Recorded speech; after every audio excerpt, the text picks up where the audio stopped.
There we go.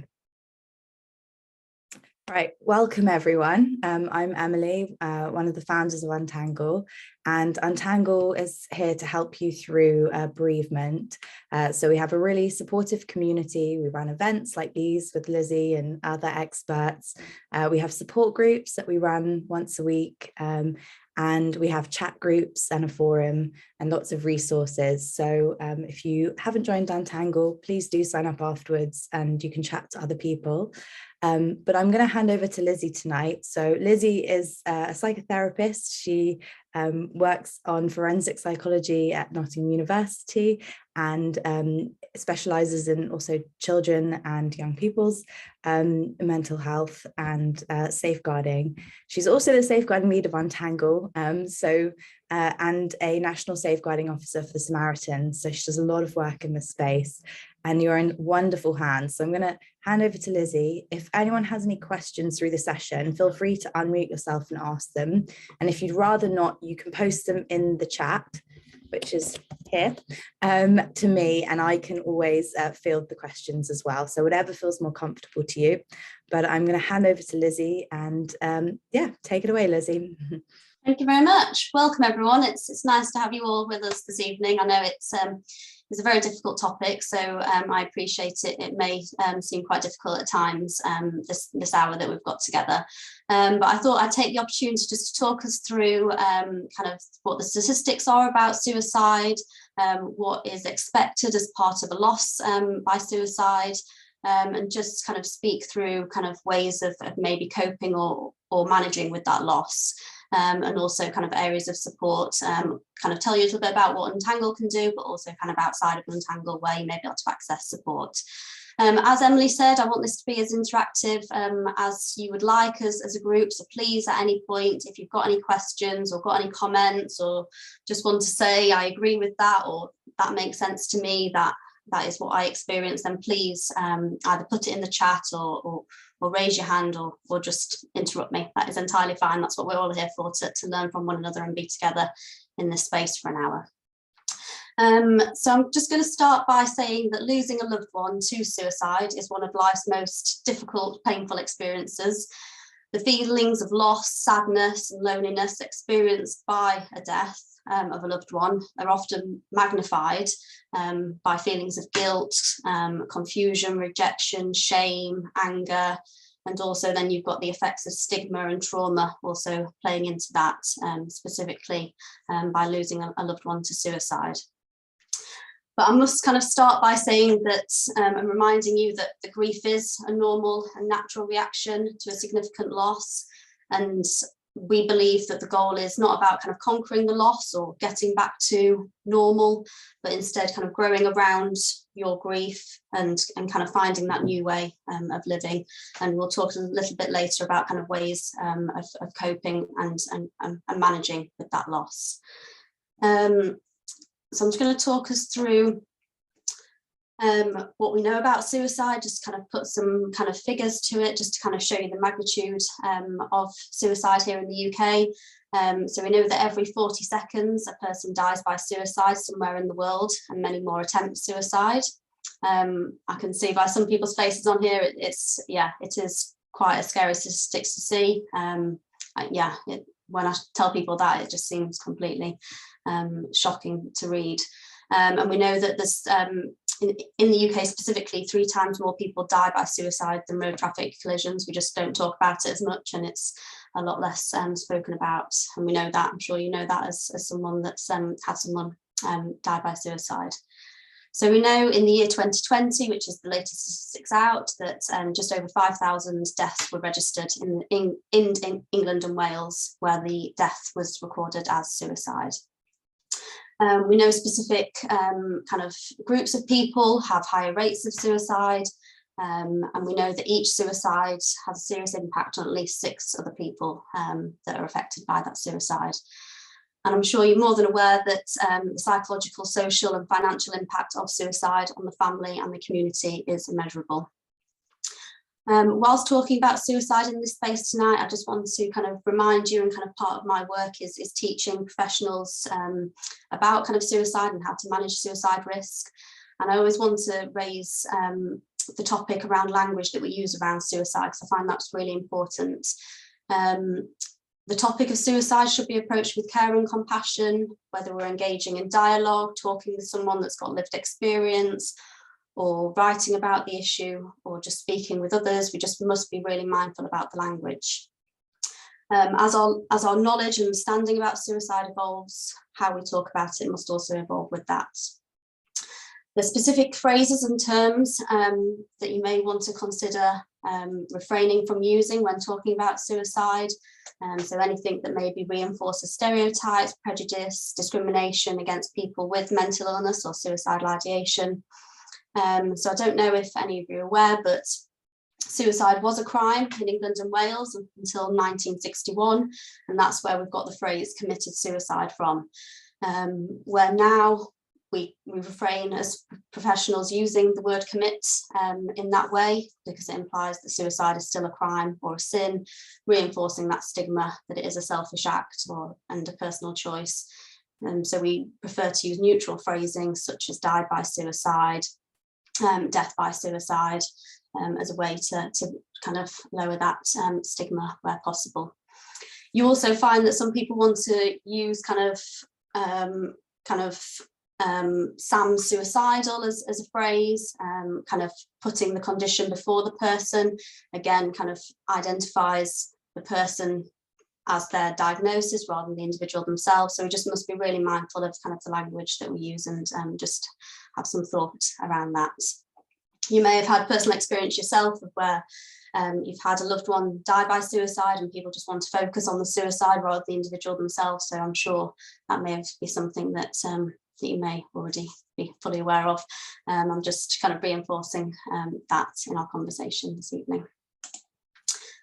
So who is affected by suicide? So we know, as I said, that it affects a large group of people around that individual. It can have that ripple effect extending well beyond the person's immediate family and friends, work colleagues, reading about it in the media, knowing kind of maybe a neighbour or someone kind of local to you. So how you're affected will depend upon kind of the relationship that you've had with the person, the strength of that attachment, and the circumstances that you know around that death. While losing someone close to you by suicide can be extremely painful and emotionally complex experience, you may find that you are also affected if someone you know less well has also taken their life, or kind of reading about it or just being aware that that's happened. So what we know about loss and bereavement, we know that the experience of loss is universal, but responses to loss are widely variable, and there is no one clearly defined course or process of bereavement or grieving. I feel that a lot of people that come to me to talk about bereavement and loss, I feel like they need to kind of fit into kind of specific stages of loss, and we'll talk a little bit about that later. But you find that people have read about kind of the stages of grief and they feel that, okay, well, I must be in this part, or why am I not feeling that just yet? So we'll have a little look about kind of how you may be feeling or how you may not have felt during this process. So as I said, loss and death are universal, but everyone's response is unique, individual and personal. So there's no correct way of grieving. How you're grieving is right for you at that time. So that may include kind of the circumstances of the loss, the meaning attributed to the loss, and the resources available to that person may influence how you are reacting. But we know there's a variety of myths about loss and grieving, leading to friends, family, and often key professionals thinking that maybe you need to follow the right path, or maybe how you're feeling isn't the right way to feel. So you may have experienced that as part of the grieving process. So we're going to go through a couple of those and see how that may have affected the process that you may be on at the moment. So some people who have lost a loved one to suicide feel that they need to make sense of the death and to understand why their loved one made the decision to end their life. There may be a message left behind by that person, or there may not have been a message at all. So there may be kind of explanations that you just feel that you just got so many unanswered questions around kind of what's happened, and you're struggling to kind of untangle that. And kind of place yourself maybe in that role of, or that sequence of events that may have led to that decision. Another common response to a loved one's suicide is overestimating your responsibility in that, and that may lead to some kind of guilt for feeling that maybe you should have done more to prevent such an outcome. You find that loved ones, even really close members of family and friends, are unaware of many of the factors that contributed to that person feeling that way, and may have been unaware of the events leading up to that. So you may feel that you've kind of spent time kind of digging kind of around what happened, kind of the days, the hours, the weeks before, and trying to find those answers. While guilt is not a grief response specific to death by suicide, it's not uncommon for a loved one to view the suicide as an event that could have been prevented. Therefore, it's quite easy to get caught up in that self-blame and that guilt cycle. So just kind of be aware of that, and kind of be aware that kind of it is a normal response to loss by suicide. Stigma, as I said, regarding the language, we know there's a lot of stigma around losing a loved one to suicide, and you may have felt that may have contributed to some of those feelings of feeling rejected or abandoned, or not being able to share kind of how you are feeling about the death of that loved one. You may be feeling bewildered, wondering why kind of that person felt that that was what they wanted to do. I once worked with a young person who died by suicide, and I remember a mum saying to me that I made a promise that she was never going to do that, and she wasn't able to share that with other members of the family because she felt there was stigma to the grandparents if she shared that her daughter had said that she wanted to take her own life. And then when she did, it was like, okay, well, can I actually say that I had that information prior, and that she made me promise, and that I made a promise not to do that, and she went against it. So you just find there's just so much kind of complicated kind of grief that is furthered by stigma around what we know about suicide. And as I said, it comes back to the fact that it was that crime back in 1961, and yeah, you just think kind of how much maybe hasn't changed in all those years leading back to that. You may find that anger is also another common emotion amongst friends and family around a loved one by suicide. It can be experienced as anger at the person who's died themselves. It can be against services that supported them or didn't support them at the time, other family members or friends around that person, or the world in general, that it just feels so unfair that that's happened. So anger is definitely a common emotion that we see in loved ones.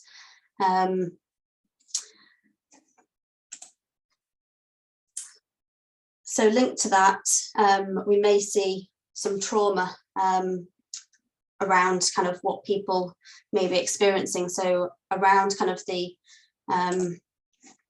sorry, I'm just going to go back there. So we may see that bereaved individuals report that it can be difficult to talk about maybe how they're feeling, they may be feeling isolated, and linked to that, it may further some of those trauma responses. So people may have kind of imagined what has happened, or they've read what's happened, or they may have had to go to coroner's courts or read the inquest reports around what's happened about that loved one. That may have then led to trauma symptoms such as nightmares, or reimagining that event in your mind day to day, or just replaying the events leading up to that. So trauma is a very common symptom that we see in people that have experienced loss by suicide. So I mentioned a little bit earlier about the stage theories of grief. The stage theories of grief, there's not kind of one specific theory that's kind of thought to be the exact, but people are thought to kind of fall into different stages at different times. People don't kind of go 1, 2, 3, 4 in a nice kind of pattern. It can be kind of jumping between them, and people may feel some of them for a long period of time and some for a very short time. So we know that the process is not linear. It's not a fixed progression of these stages. The truth is people may never experience some of these stages because everyone's grief is unique to them. So I'll just go through them just briefly. So we've got shock and numbness. So this might be an immediate reaction of shock, disbelief, detachment from the experience, not wanting to believe it to be true. We've then got yearning and searching. So you may have the feeling that that person's still around you, and to some extent, because it was so sudden, you may feel okay, well, they must still be here when I wake up in the morning, or the person, I'm still going to make them dinner because they're still here somewhere. So yeah, this may come into the daily habits of expecting that person to still walk in or still be there at some point. So that may be quite confusing or might be quite frightening, and maybe furthered by some of those trauma symptoms of having nightmares or having flashbacks of certain events that happened around that time. Disorganisation and despair. So there may be periods of time where you do feel completely isolated, uninterested in things you normally would, or just feel completely shut off from the world, whether that's kind of furthered by the stigma that you've experienced through kind of people around you, or how things have been reported. So you may actually have a lot of support around you, or people may say that they're there for you, but you may feel completely like, okay, I'm alone, this is only how I'm feeling. And it may feel quite overwhelming at that time.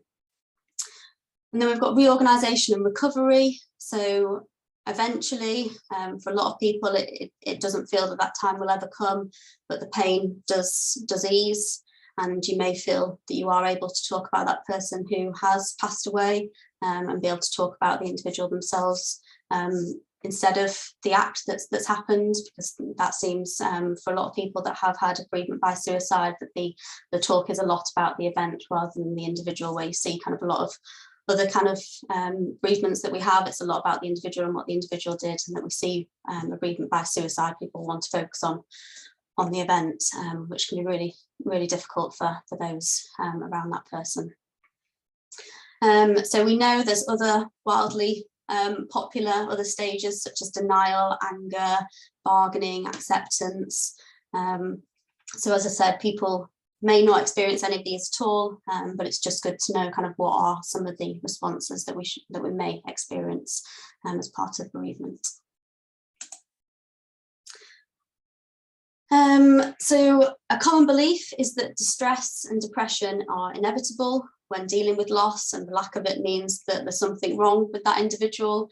However, recent studies have shown that 35 to 50% of people who experience loss will experience low levels of distress and will continue to function as normal after the loss. But we know that grief can lead to profoundly painful feelings. Some of these reactions may be on an emotional, physical, cognitive, behavioural and spiritual level. So some of the physical reactions may include nausea, headaches, loss of appetite, not being able to sleep, shortness of breath, fatigue.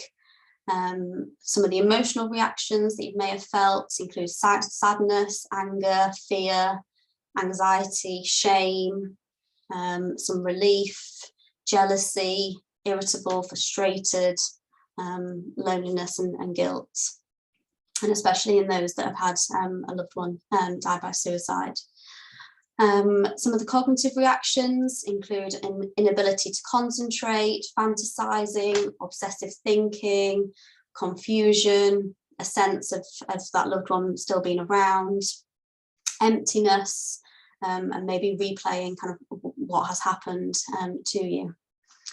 Behavioural responses include some of those searching behaviours, avoiding or seeking reminders of that person and wanting to feel that they're there. Obsessive activity, social withdrawal, increased use of alcohol or other substances as a way to manage. And then we've got spiritual responses that some people find is helpful. So they may be searching for meaning around the loss, maybe have changes to what they thought around kind of spiritual and religious beliefs, and asking kind of what the meaning was behind that happening to them, and their purpose maybe now in life without that person being around. So that is some of the responses that you may have felt around that bereavement. We know this is a phrase that comes up, it just takes time, but time doesn't necessarily take away the grief. It just gives us time to adapt around it. and help build that new meaning. So I'm just going to quickly mute myself to cough. Sorry, no one needs to hear that. So we know that grief is completely individual. There's no time limit or tried and tested process of it. There's no kind of specific way that we need to experience bereavement and grief.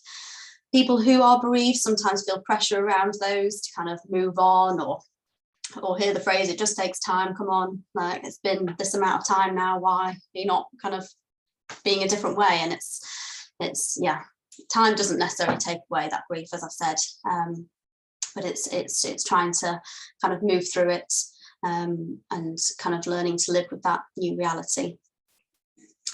So we know that 10 to 25% of people who experience loss report long-term distress and difficulty functioning. This shows that recovery is difficult for each individual, and that losing someone may be something that we carry with us for the rest of our lives. And it's about building maybe skills and getting support with that process. So we've got some slides here just to talk about maybe some unhelpful and helpful strategies. So this may be something that you've kind of thought about in the past, or maybe have kind of thought, is this the right thing to be doing? And as I've said, it's completely individual. As I've put it in brackets, it's to show that even though it may feel unhelpful, or it is unhelpful in the long term, for that moment, if it is helping you to kind of manage and cope, then it is a helpful strategy, which is why it is in those brackets, to say that even some of those strategies that aren't ideal, if they help us manage and kind of get through that kind of hour, that day, that week, they are helpful. So coping strategies are behaviours, thoughts and emotions that we can use to adjust to the changes that occur in our lives. Some strategies are more helpful than others, and obviously it is individual. So we can engage in unhelpful strategies, and I've got some on the next slide for us to have a look at. These may be kind of linked to maybe some of the stigma or myths that we know around grief and loss, or just maybe feel that there's no other kind of way of managing at that time. So as I said, it's worth remembering that these strategies, like all coping strategies, do have a function. This is why we engage in them, even if they're not helpful in the long term. So here I've got quite a text-heavy slide for us to have a look at. So in the unhelpful strategies, I've got distraction. So maybe kind of keeping your mind, body active to not think or feel the things that have happened. Sinking into the sadness, whether that's overthinking or not allowing yourself to kind of think about anything at all, or not put yourself kind of in kind of situations that you know usually make you happy.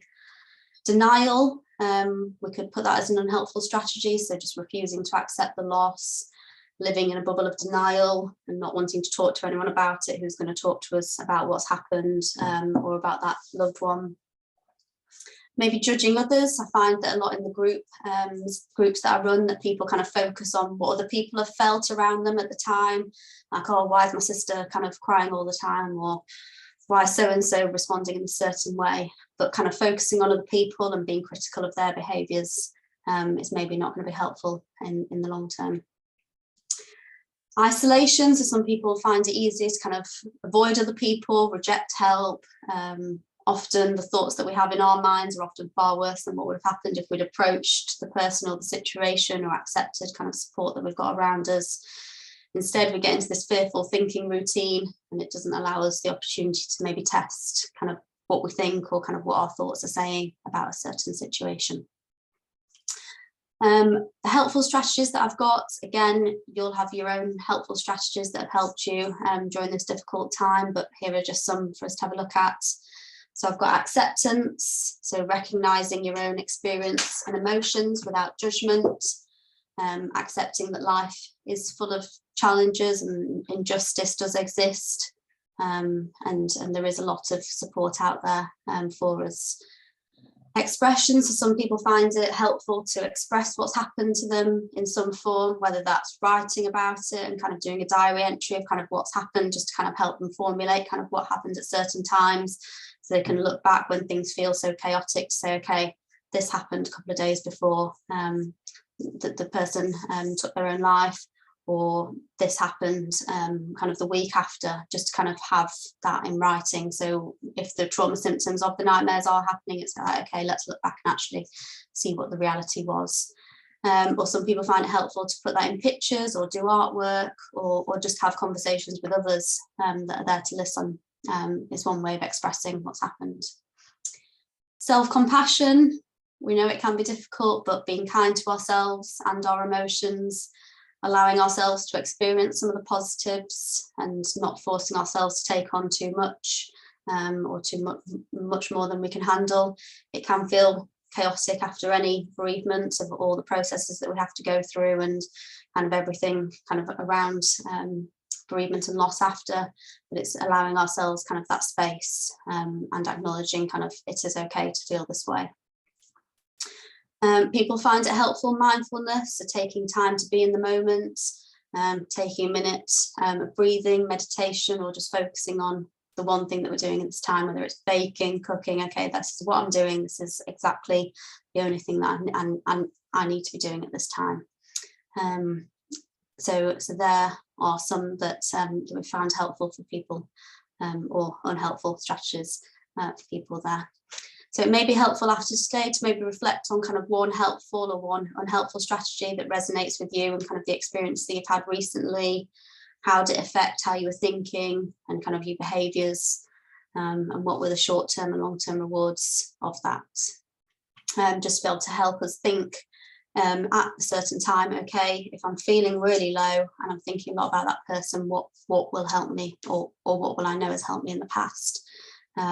So as I said, all of these strategies, whether unhelpful or are helpful, they do have a function at that time, which is why we engage in them. So please don't kind of feel that I've kind of said they're unhelpful, but they are helpful at that time. So just keeping that in mind. We know, thankfully, there is a lot of support out there now for bereavement. As Emily said, there's a lot of support here at Untangle in terms of the forums, the support groups that they run. They also have referrals to individual and group therapy sessions if people find that'll be good. But there are a number of organisations that can help you.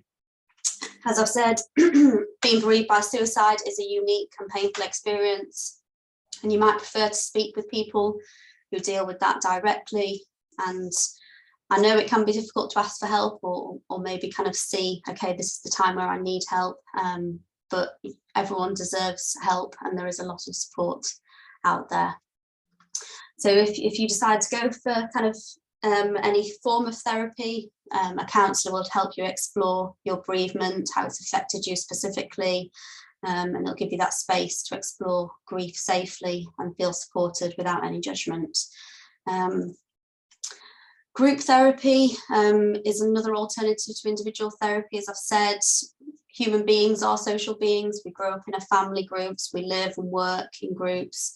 By nature, we are social. So talking groups can provide you with learning opportunities of kind of speaking with others that understand and that may have gone through quite similar experiences as you. I've also got a couple of other organisations on here that you may have also be aware of. Survivors of bereavement by suicide are a great resource. They've got a helpline, local support groups, and a lot of practical resources on their website. Cruise Bereavement Care has got a lot of kind of resources on their website as well, specifically of those that have lost a loved one to suicide.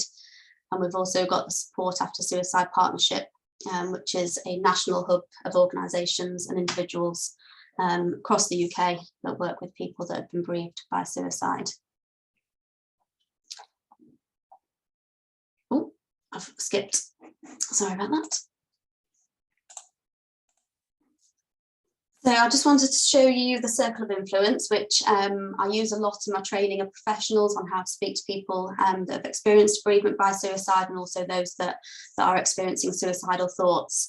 It's just a good way of being able to illustrate kind of what we feel we've got influence on, what we feel that we've got control on, and that what we've got a lot of outside of our sphere of influence. So it can feel at certain times that we feel completely out of control. We question kind of why we feel a certain way. or maybe feel kind of, why didn't we do more? As we've said, that's maybe one of the common feelings around someone that has been bereaved by suicide. As we can see by the diagram, there's a very small area that is within our control. We can have some control on our thoughts and feelings around that person and around that bereavement, but there's a lot that sits outside of our control. There's things that we can influence to a certain extent, but they're certainly not within our control. So some of those feelings of guilt or stigma that we may have felt, or maybe still be feeling, we have to kind of see it within this and think, actually, what can we control and what have we got influence on, and to acknowledge that there is a lot that is outside of our influence and control. And here's a quote that I think kind of sums up this quite well. So suicide is a solitary event, and yet it is often far-reaching consequences for many others. It's often like throwing a stone into a pond and the ripples spread and spread. So I've got my email here if anyone's got any questions after today, or kind of wants the slides sending over, or wants any kind of ways of accessing any of the support that I've just mentioned, then please get in contact. That's not a problem at all, or just any questions around tonight's event. So I'll leave that up there and pass back over to Emily. Thanks so much, Lizzie. That was really interesting and helpful. Has anyone got any thoughts or questions, anything they'd like to share?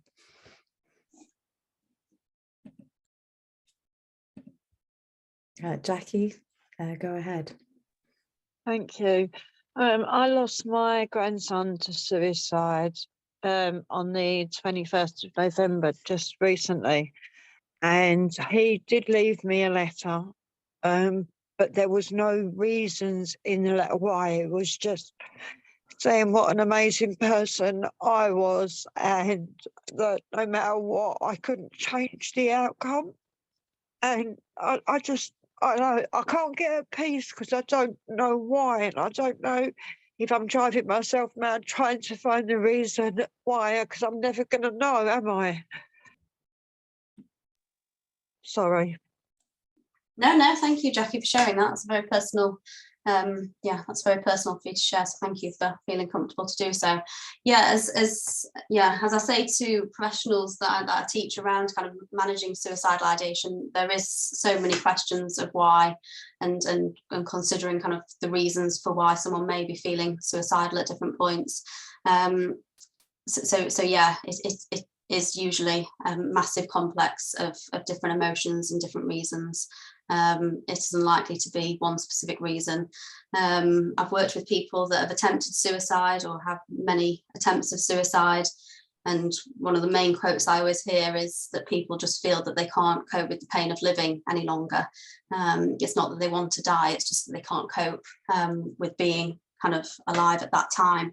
And even they can't kind of pinpoint what the specific reason is when you work with them. So that can be really difficult.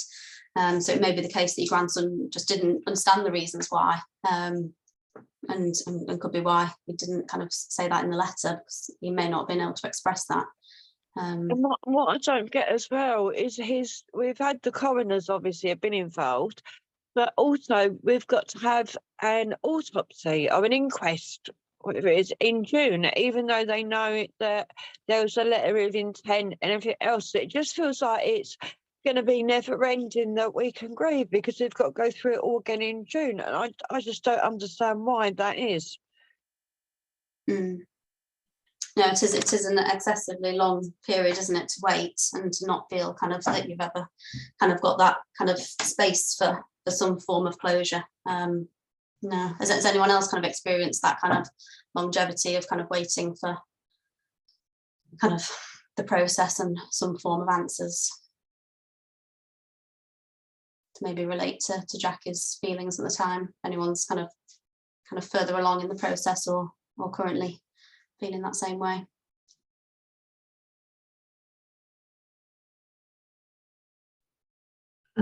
Theta, by the way. Hi.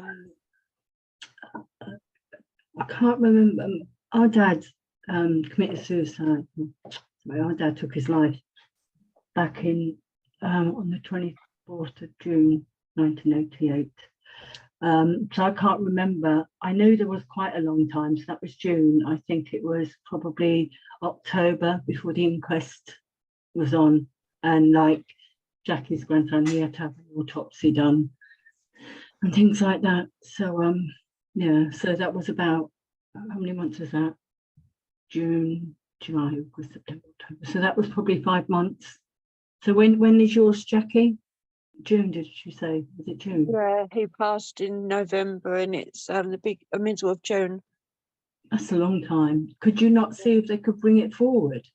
I have spoken to them, and I must admit they've all been brilliant. And they said it's not a criminal autopsy, which, you know, it's just to confirm who he is. But they know who he is. I think it's just like paperwork exercise, to be fair, to dot the I's and cross the T's. But they also did say that.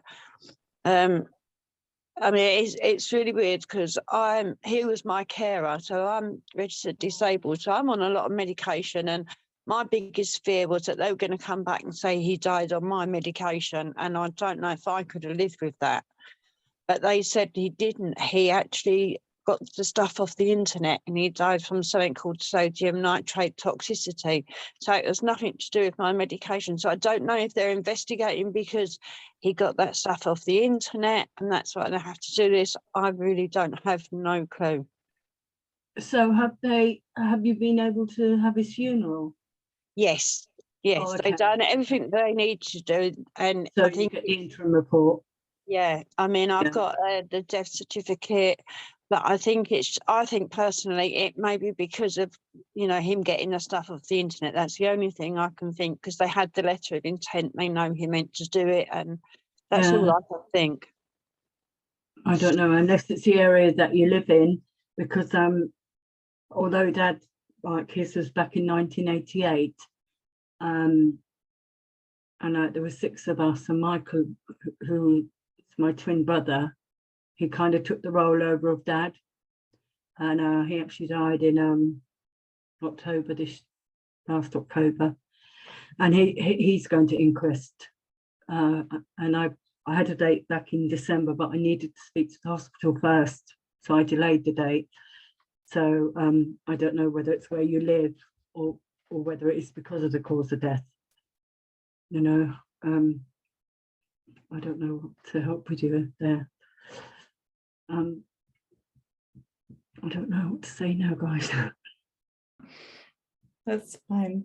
Thank you, Ita and Jackie. Is anyone else, did anything come up for anyone else during this, or anything they want to ask or share?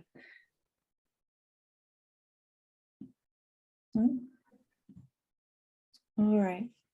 In that case, we'll end. You've got Lizzie's email address, so if you have any questions, obviously feel free to get in touch with her. And if you do want to chat to others, we have got a suicide bereavement support group on Untangle, so specifically for people who have lost a loved one to suicide, if you want to chat. And we also, as Lizzie said, have our therapist partners and our group therapy, and Lizzie is one of the people that runs those amazing programs as well. So there is help out there, and you aren't alone. And thank you all for coming tonight. Emily, before you go, can I just say thank you for Untangle, because I found you on Facebook and reading through that, and it has given me a level of peace. And even like coming, I wouldn't have been able to find out about this group session. So if it wasn't for Untangle, I don't think I'd be as far forward as I am in my process of grieving over my grandson. So thank you so much for doing this, and especially not charging. That's just amazing. I really appreciate it. Thank you. Thanks. That honestly means so much, because we put a lot of work into it, and we're always looking to try and improve Untangle as well. It's early days, so if you have any thoughts or suggestions, I'm sure Faye from our team will be in touch, because we are like working on it all the time to try and make it as better and supportive as possible. But you should send out feedback forms by email, so then you can get any info on that, and we can say how brilliant you was or what we feel that might improve or whatever. But just email us a feedback form. I'm more than happily fill it in for you. Thank you. Thanks so much, Jackie. Really, like, that really means a lot. So thank you. Emily, sorry, it's Zita. I know you want to go, but No, it's I've fine. heard of Untangled. The way I got this call today was through Meet Up. Yeah. So yeah, that here, I'll just put it in the chat. Here, that's the link to I seriously would like to and is it through that website? Yeah, that's my website. So on to the chats. Yeah, there, if you sign up to Untangle, then there's the chats and the forum, and we've got information and events on there as well. So all the events that you find on Meetup also on Untangle, but we've got recordings of all our past events as well on Untangle too. So okay. Yeah, I set up both, so with Lizzie as well. So there's that's why there's a crossover there. But okay. Yeah, thank you. I have to say, I'm quite amazed that it was only back in 1961 that it was against the law. It stopped being against the law to take your own life. Where I remember, and that's why I probably still say committed suicide, because I'm not much older. I remember like thinking, would Dad be able to be buried in the family grave because of what he did? You know, but he was. So that's okay now. No, it's crazy to think how recent it is, and still how much it is in language. And people really don't. They just. I don't think they accept it. They not accept. I don't think they empathize. What's the word? Empathize. What's it when you feel for someone? Empathy. Empathy. They don't empathize with people. Is that the same word? I don't know. No. You know, I think they kind of. It's like they look down on you and you think, really? Walk in my shoes. I'm religious, and I was so scared that my grandson wasn't going to go to heaven. Yeah. And my priest actually said to me, there is nowhere in the Bible does it say that if you do die by suicide you will not go to heaven. So that's rubbish, you know. It's just a fable or a fallacy that happened. So that did give me peace. Yeah, because the thing is, it's something you've never expect, or if you've not experienced it before, it's kind of, it's a gobsmacking. And with Dad, like Dad did it, and I know at the time I was I couldn't relate to his brothers and sisters being sad, because but he's our dad, you know, you've got no reason to, which is ironic, stupid, I know. But my uncle did the exact same thing 2 years later. And I'm like, really? Really, Joe? Really? And then I could relate to the brothers and sisters and, you know, everybody else. But when it was Dad, it was just like that, you know. So and like for a long time, I never spoke about it. People at work didn't know about it, you know. My dad had a heart attack in their eyes, you know. So and I truly believe that we need to talk about it. It's like we need to talk about death, full stop. It needs to be talked about more often. That's my philosophy at the moment. Completely agree. And people are so awkward about talking about death, and and that makes it 10 times worse, because if you can't talk about it and it's a taboo, then you feel even more alone in that experience. You know, and people don't know how to talk to you anymore. That's it, I've found that people either say nothing to me at all until I say to them, please act normal with me. Just be how you would normally be with me. And I have to make that opening statement before anyone knows what to say to me. It's very hard, isn't it? Very hard. I remember being 16 and my best friend at school, her mum had gone missing, and I went round to her house. And I was like just helping tidy up, and then I found the suicide note. Oh, God. Wow. And then her body was found in Hammersmith, and then she had to be identified by her rings. Oh my Lord, to get me. So that was my first experience of somebody losing someone by suicide. Oh God, it's just a killer, absolute killer. I'd just like to know, does it get easier? I know you're never going to forget that person, and that person's always going to be in your heart, because my grandson was my heart. But as time goes, does it just ease a little bit? I just want to know that the pain, the physical heartbreak pain ends a bit. But Jackie, I would say to you, it will get easier, but I'm not telling her. But I know with me at the moment, because of Michael, and I've got the pain that you have for your grandson now for my twin brother Michael. But what it does is, if you've got a trauma, I found anyway, I lost mum 5 years ago. It's when you get another death or another something, it kind of brings it all back. And something that happened to me last year, because I'm from a very big Irish family, I got a phone call from my brother. I didn't answer it, so then my sister rang me, and she just said, oh, have you heard? I said, heard what? She said, Connie, Jack shot himself. And I'm like, what? So that set me back completely. It took me back to the 23rd of June, 1988. It took me back to what we all went through, and the effects of mum having to rear an 8 and 10-year-old, you know, no money because dad had, you know, it just took me all the way back there. So as much as you get stronger and it doesn't take over your life, there will be occasions that you might step back into it. And that's why I've joined this call today, because of losing Michael in October. It has just, and it was mum's anniversary on the 10th of December. It was her birthday on Saturday. Like, everything at once. Yeah. Yeah. And things like, I remember when Robin Williams, is it? When that man took his life, and he was the man that made people happy, Mrs. Doubtfire, you know. And I do remember going into work, and I heard it on the radio, and then when I went into work, and people were kind of damning him, and I'm like, really walk in their shoes. Not an easy thing to do. Walk in their shoes. You don't know. Don't be giving out about them. That made me really, because they didn't know my dad had committed suicide. So you don't know what somebody else has gone through. Think about what you're saying. Think about what you're saying before you say it out loud, because you don't know the effect that you'll have on somebody.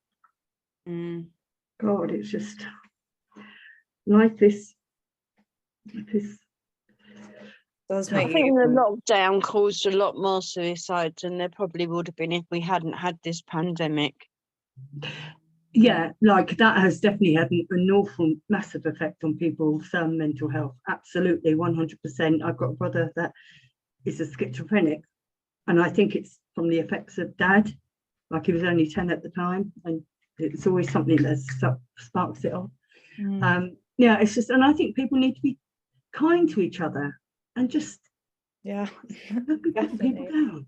Do you get what I mean? It's like God gave us life to be kind, to be good, not to take, you know, when you hear things of people killing, just frustrates the hell out of me. Yeah, I feel like you're expressing so much anger that a lot of us hold. So thank you for doing that. Yeah, well, I just I remember going back to Ireland over the years, and you'd hear people say, oh, Jesus, Mick was a great man, you know, had a drink with him here. And but he's not here now. I'm just going to go to Amit. Did you want to share something, Amit?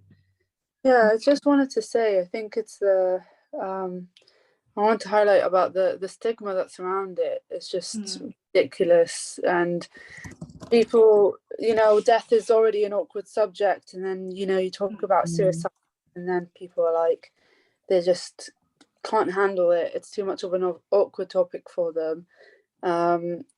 And yeah, I find it, you know, being a young person, there's unfortunately a lot of jokes around suicide. Young people tend to, you know, make light of the situation. Like, you know, I have friends that have made jokes about like, oh, I'll just off myself. And you just think like, think about what you're saying. It is such a sensitive topic to so many people. For me personally, I lost a friend to suicide back in August. It was a massive shock to so many people.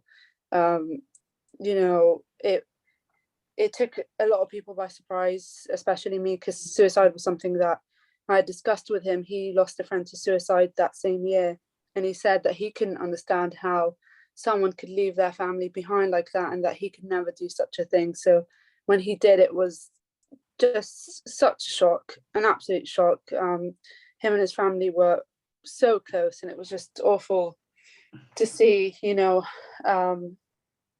what was left behind of his family. Absolutely awful.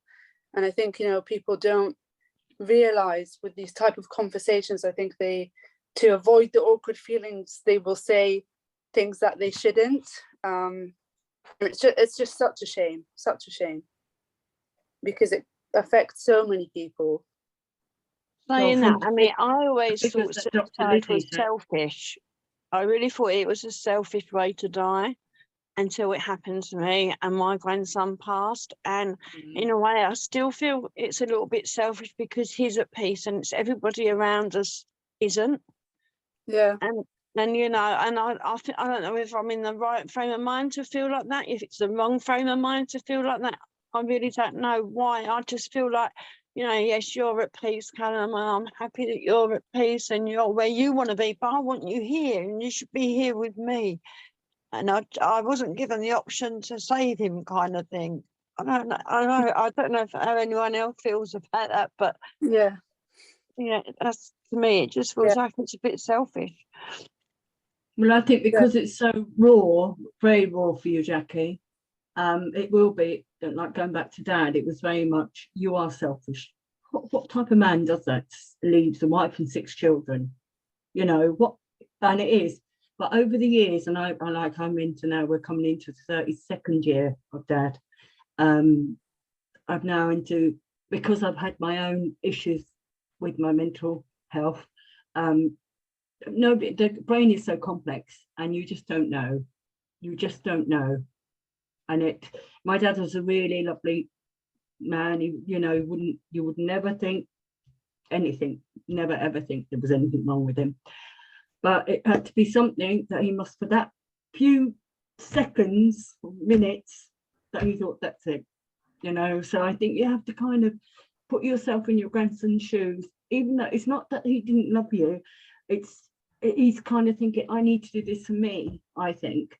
And it's like, Dad, he did it because he wouldn't have hurt any of us intentionally. Do you get me?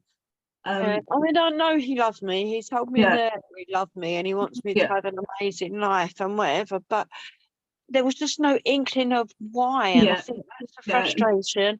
The only thing he ever told me and his mum about was his sexuality, but, you know, we didn't care about his sexuality. And sexuality in the 21st century is nothing, you know. And even his cousin is openly gay. His cousin's a drag queen.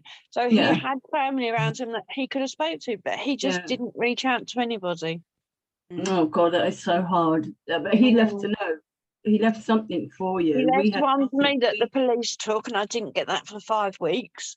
But my daughter found another one in his room when she was cleaning it up, along with evidence that he tried it many more times. Oh. Yeah. So that's the hard. So I got 2 letters, but my poor daughter didn't get any. We didn't get anything. We had no letters, nothing. So we had no idea. And to this day, we still have no idea. You know, even though each and every one of us, well, my mum and me definitely think it's our fault, you know, and it's hard. It's hard. Thank you. Just keep talking, Jackie, just keep talking. That's all I can suggest to you. Thank you. I'm gonna agree with that, and please join on well, Jackie, you're on Untangle, but let's keep talking. We have support groups. If there's we do video support groups as well, and if there is more, you know, if a few people would like a suicide specific one, we can set those up as well. So do let us know. But thank you all for coming and sharing. It is a heavy topic, but we do need to talk about it, and thank you for doing that. And thank you so much, Lizzie, for running tonight's session as well. Thank you, Lizzie. I definitely would attend any suicide ones that you put up, Emily, definitely. Well, I'll speak to the team and we'll get some listed as well. So thanks everyone. Thank you. Have a good week, everyone. Thank you for being open and frank with everybody with me. Okay, take care, Jackie. Thank you, everyone. Bye. Bye.